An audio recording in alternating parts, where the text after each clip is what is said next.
'83 GMC 1500 or C10. The truck sat for 20 years.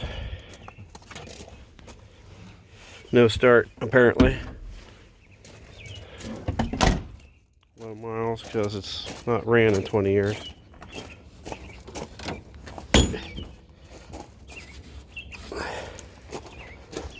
It didn't pop, of course.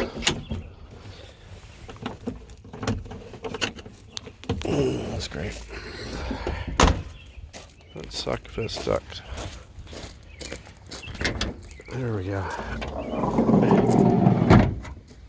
So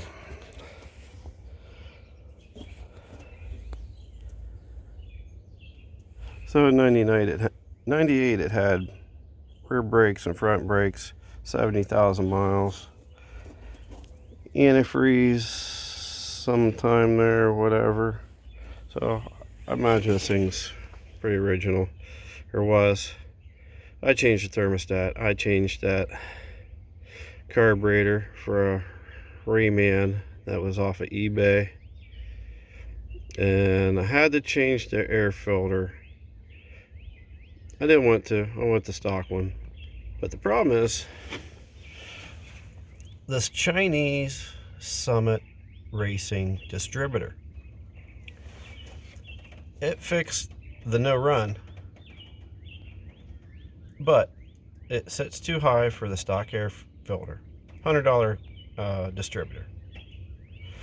But a $35 air filter to make it work. Don't like it.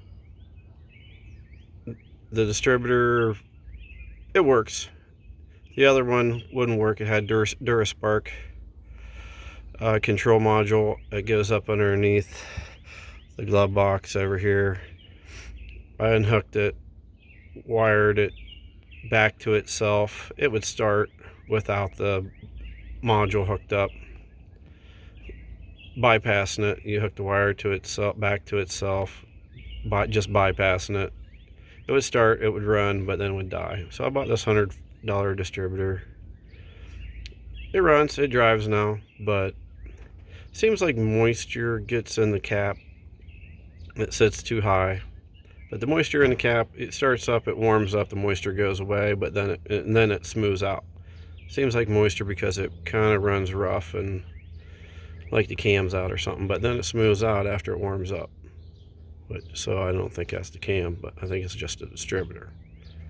But there's my 2 cents on the Summit distributor. And yeah, don't do it. Use your original.